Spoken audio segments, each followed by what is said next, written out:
तो हेलो नमस्ते प्रणाम स्वागत है आप सभी का। उम्मीद है कि आप सभी बहुत अच्छे होंगे। जो भी आप प्यार और सपोर्ट दिखा रहे हो इन सभी चीज़ों के लिए आपको बहुत बहुत धन्यवाद। जो लोग भी आते हैं सेशन देखते हैं और अपने वैल्यूएबल कमेंट्स देते हैं उन सभी लोगों को बहुत बहुत धन्यवाद। ये हमारी दूसरी क्लास है, ठीक है, ईडीएम्स की। और अगर आपको किसी भी प्रकार की पीडीएफ चाहिए तो आप यहाँ पे आ सकते हो। इसके अलावा जो भी ये सेशन है ना ईडीएम्स के, इसमें प्रीवियस ईयर को ही मैं कवर कर रहा हूँ। प्रीवियस ईयर में जितने भी ईडीएम्स हैं उन सभी ईडीएम्स को कवर करूंगा। इसके अलावा हर सेशन में आपको नए ईडीएम्स मिल जाएंगे। कुछ 5 से 10 नए ईडीएम्स मैं आपको हर सेशन में दूंगा। इस सेशन के आखिर में भी मैं आपको 5 से 10 नए ईडीएम्स दे दूंगा, ठीक है, जो अभी तक नहीं पूछे गए होंगे। क्योंकि एक साथ सभी नए ईडीएम्स देना पॉसिबल नहीं है, केवल नए ईडीएम्स ही। तो प्रीवियस ईयर के जितने भी ईडीएम्स हैं, इसके अलावा जो भी बुक्स होंगी उन सबको मैं कवर करूंगा। क्लियर? चलो तो आज का सेशन स्टार्ट करते हैं। देखो, those intending to take up the military service, ठीक है ना, मस्ट बी प्रिपेयर्ड, उनको प्रिपेयर होना चाहिए to go through the hoops. जो भी ऐसा सोचते हैं, दोज इंटेंडिंग पार्टिसिपल है ये, वे लोग जो इरादा रखते हैं to take up the military service must be prepare to go through the hoops. अच्छा, ये हूप क्या होता है? हूप, हूप का मतलब होता है छल्ला, ठीक है। तो गो थ्रू द हूप्स का मतलब हो गया जो आग का छल्ला होता है ना, उससे होकर जाना एक तरह से। तो कठिनाइयों से गुजरना, बहुत ही कठिनाइयों से, बहुत ही मुश्किलातों से गुजरना। दैट मीन्स कि be made to undergo gruelling task. ये जो ग्रुएलिंग टास्क लिखा हो ना, टास्क हो गया नाउन, ग्रुएलिंग हो गया आपका एडजेक्टिव। ग्रुएलिंग का मतलब बहुत ही कठिन है ना, बहुत ही जिसमें एफर्ट लगता हो, बहुत ही ग्रुएलिंग जर्नी है, ऐसे करके यूज कर सकते हो आप। तो सही ऑप्शन हो पाएगा be made to undergo gruelling test. Clear?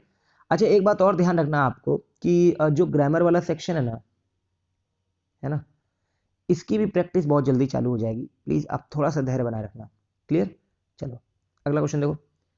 He is playing ducks and drakes with the wealth of his father. अपने पिताजी के धन दौलत के साथ वो खिलवाड़ कर रहा है, इस सेंस में है प्लेइंग डक्स एंड ड्रेक्स। अच्छा, एक वर्ड तो डक होता है, ठीक है, डक।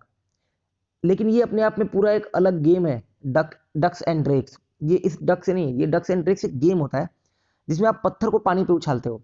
तो डक्स एंड ड्रेक्स का मतलब होता है पैसे को पानी की तरह बहाना, एकदम से फिजूल खर्च करना।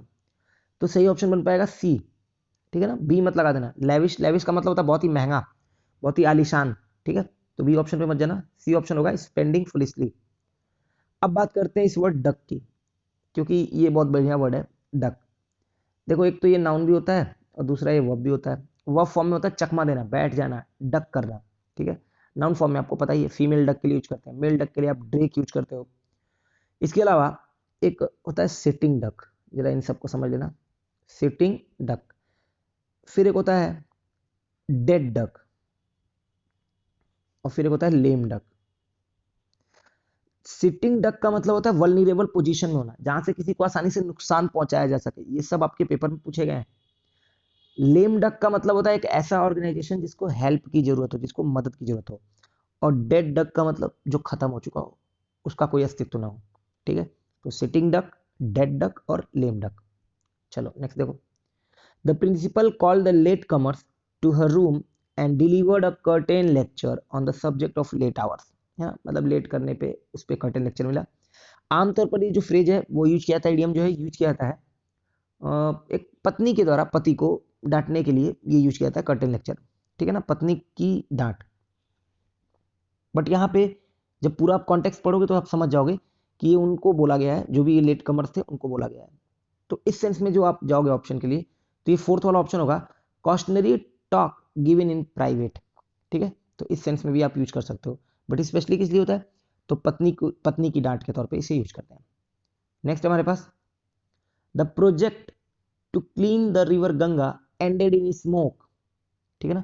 जो रिवर गंगा को क्लीन करने का प्रोजेक्ट था वो पानी में बह गया। एंडेड इन स्मोक का मतलब कोई उसका रिजल्ट ही नहीं निकला, एंडेड इन स्मोक, ठीक है। तो इसके लिए सही ऑप्शन होगा यील्डेड नो प्रैक्टिकल रिजल्ट, सही ऑप्शन ए वाला। अब यहाँ दो वर्ड है, एक तो स्मोक से, एक आपको ध्यान रखना है, there is no smoke without fire, there is no smoke without fire, जिसका मतलब होता है कि बिना आग के धुआं नहीं उठता। मतलब बिना किसी वजह के, बिना किसी बात के आपके बारे में कोई बात नहीं बोली जाती। अगर आपके बारे में कोई बात की जा रही है तो कोई ना कोई तो वजह होगी। तो there is no smoke without fire, बढ़िया प्रोवर्ब है, आपको ध्यान रखना चाहिए। फिर आपके पास इल्ड, इल्ड के देखो दो मतलब होते हैं, है ना, इल्ड के दो मतलब होते हैं। एक मतलब होता है टू प्रोड्यूस, और एक मतलब होता है सरेंडर कर देना, एक इस सेंस में भी होता है ना। स्टॉप रजिस्टिंग, तो इल्ड दो सेंस में होता है। यहाँ पे प्रोड्यूस करने वाले सेंस में है, देखो, the project to clean the river Ganga produced no practical result, समझ में आ गया। तो इल्ड के दो मतलब होते हैं। चलो नेक्स्ट देखो, with great difficulty he was able to carve out a niche for himself. अच्छा, ये नीश जो लिखा है ना, ये नाउन है, और इसका मतलब होता है कंफर्टेबल पोजीशन, बहुत ही आरामदायक स्थिति, एक ये मतलब होता है। दूसरा आप देखते हो कि दीवार में एक जगह बना दी जाती है जहाँ पे दीपक उपक रखा जाता है, तो वो भी उसको नीश बोलते हैं। तो कार्व आउट नीश का मतलब हो गया, कार्व का मतलब नक्काशी करना, तो अपने लिए एक कंफर्टेबल पोजीशन बनाना, मतलब अपने लिए एक जगह बनाना, एक मुकाम हासिल करना, इस सेंस में। तो सही ऑप्शन बन पाएगा developed a specific position for himself, fourth वाला ऑप्शन बनेगा developed a specific position for himself. You will succeed if you follow my advice to the letter. बहुत ही गजब का वाक्य लिखा होगा है, कंडीशनल का है ये वाक्य, कि यदि तुम मेरी बात अक्षरशा मानोगे तो तुम सफल होगे, ठीक है। तो इफ वाली क्लॉज प्रेजेंट इंडेफिनिट में, और दूसरी क्लॉज फ्यूचर इंडेफिनिट में, याद है आपको। इस पे मतलब ये इतना कॉमन है ना कि ये आपको याद, मतलब समझ में होना चाहिए ये चीज। तो यदि आप फॉलो करोगे मेरे एडवाइस को to the letter, to the letter का मतलब एकदम अक्षरशा जैसा बोला गया वैसा ही, तो इस सेंस में जाओगे तो थर्ड ऑप्शन हो पाएगा इन एवरी डिटेल। क्लियर, आगे देखो, द कन्विक्ट जो दोषी था उसने दावा किया इनोसेंस होने का, and stood his ground in spite of, इस बात के बावजूद, किस बात के बावजूद, द रिपीटेड एक्यूजेशन, उसके ऊपर लगातार आरोप लग रहे थे, उसके बावजूद भी वो अपनी बात पे अड़ा रहा है। Stood on your ground means अपने बात पे अड़े रहना। तो देखो एक वर्ड होता है नील, ठीक है, नील का मतलब क्या होता है, घुटनों के बल बैठना, तो उसी की सेकंड फॉर्म है नेल्ट, ठीक है। सरेंडर आ गया, कैपिचुलेट करना, केव इन करना, ठीक है, गिव इन कर देना। अभी एक पढ़ा था इल्ड कर देना, इस सेंस में हो जाएगा सरेंडर। और एक है रिफ्यूज टू इल्ड। अब देखो अभी इल्ड का मतलब वहां पे क्या पढ़ा था, दो सेंस में पढ़ा था अभी पीछे, कि इल्ड का एक मतलब होता है सब प्रोड्यूस करना, और एक होता है सरेंडर करना। यहाँ पे सरेंडर का सेंस है, देखो कैसे, the convict claimed innocence and refuse to surrender in spite of the repeated accusation, ठीक है। यहाँ पे प्रोड्यूस करने का सेंस नहीं है, तो सही ऑप्शन हो पाएगा डी वाला, ठीक है, सरेंडर मत लगा देना। For any group work to be successful, किसी भी जो ग्रुप वर्क है उनको सक्सेसफुल होने के लिए, ये बड़ा ही महत्वपूर्ण है। Everyone is on the same page, बहुत ही सामान्य सा इडियम है ये। ऑन द सेम पेज का मतलब होता है things in a similar way, अगर कोई सफल होना चाहता है तो उन सबको एक तरह का सोचना होगा। तो we should be on the same page, हमें सेम पेज पे होना पड़ेगा if you want to be success. My efforts, जो मेरे प्रयास थे, एट पेस्ट कंट्रोल, है ना, वो कीट पतंगों को रोकने के, वेंट इन वेन, वो व्यर्थ चले गए। ये जो वेन वर्ड है ना, देखो ये जो वेन वर्ड है, वेन, इसका दो मतलब होता है। एक तो ये व्यर्थ चले जाना, यूजलेस, और एक होता है घमंडी, कंसीटेड, दो सेंस में होता है, ठीक है। एक ये यूजलेस वाले सेंस में होता है और एक कंसीटेड वाले सेंस में होता है। अच्छा, एक वर्ड वेन भी होता है, वेन। कमेंट बॉक्स में ऑन द वेन का मतलब लिखकर बताओ, ठीक है। तो my efforts at pest control went in vain, comma, I have to go back to the drawing board. Go back to the drawing board का मतलब मुझे वापस से उस जगह पे जाना पड़ा कि जहां से मैंने स्टार्ट किया था, ठीक है। तो इस सेंस में हो पाएगा plan it all over again, क्योंकि वो सब कुछ बेकार चला गया, वेंट इन वेन चला गया, वेन मतलब व्यर्थ चला गया, तो plan it all over again सही ऑप्शन हो पाएगा फर्स्ट वाला। नेक्स्ट हमारे पास, she is a person who pulls no punches. Pull no punches का मतलब होता है बहुत क्लियरली बात करना, ठीक है ना, बहुत साफ साफ तौर पे बोलना, that means you are pulling no punches, ठीक। तो हो जाएगा speaks frankly, clear. Where discipline is concern, जहां डिसिप्लिन की बात होती है, I put my foot down, तो मैं बहुत ही फॉर्मली वहां पे आता हूँ। पुट माई फुट डाउन मतलब अपने कदम बहुत तेजी से रखता हूँ वहां पे। तो take a firm stand, not heavy stand, है ना, टेक अ फर्म स्टैंड, कड़ा कदम लेना, बिल्कुल मतलब वहां पे अपने आप को पीछे नहीं हटाना। तो जब भी डिसिप्लिन की बात होती है, I put my foot down. Indians are going places in the field of software technology, ठीक है। तो गोइंग प्लेस का मतलब होता है if you are going places, you are very successful, आप उस फील्ड में बहुत सक्सेसफुल हो, बहुत सफल हो। तो सही ऑप्शन हो पाएगा इसके लिए talented and successful. Indians are going places का मतलब हो गया भारतीय बहुत सक्सेसफुल है, बहुत टैलेंटेड है, इन the field of software technology. Clear? चलो अब देखो ये आज के 5-6 नए इडियम्स हैं। आप यकीन करो धीरे धीरे सब कुछ सही हो जाएगा, ठीक है ना। चलो देखो कैसे। पुल द प्लग का मतलब होता है किसी चीज को रोकना, to stop something, to prevent something from happening, तो that is called pull the plug, किसी चीज को होने से रोकना। कार्व्ड इन स्टोन, कोई भी चीज अगर स्टोन में कार्व कर दी गई है ना, नक्काशी कर दी गई है, तो वो परमानेंट, वो फिक्स हो चुका है, उसको बदला नहीं जा सकता। तो कार्व्ड इन स्टोन का मतलब दैट कांट बी चेंज, जिसको बदला ना जा सके।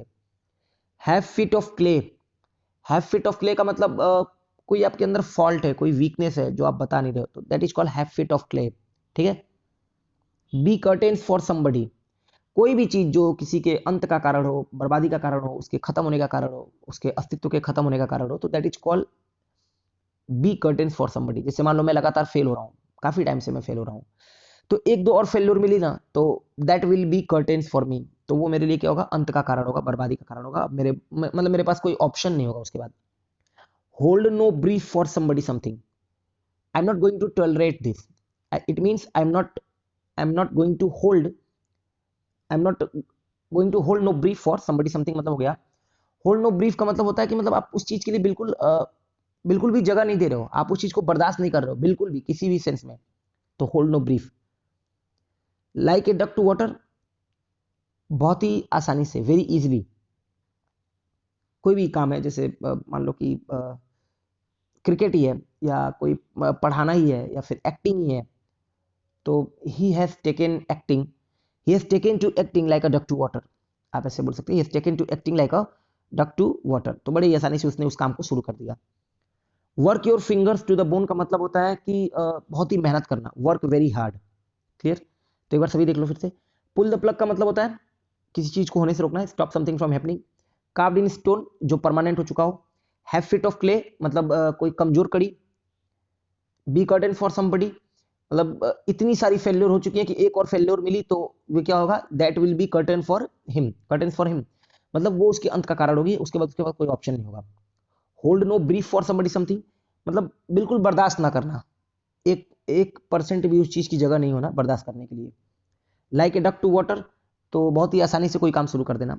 Work your fingers to the bone, बहुत मेहनत करना। अब ये वो स्क्रीनशॉट है जो आप ले सकते हो, ठीक है ना।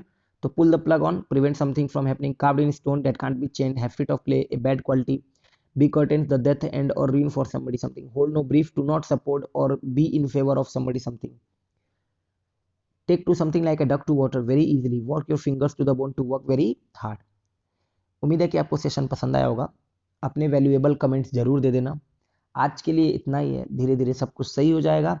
नेक्स्ट सेशन में फिर मिलेंगे, तब तक के लिए अपना ध्यान रखिएगा। बहुत बहुत धन्यवाद।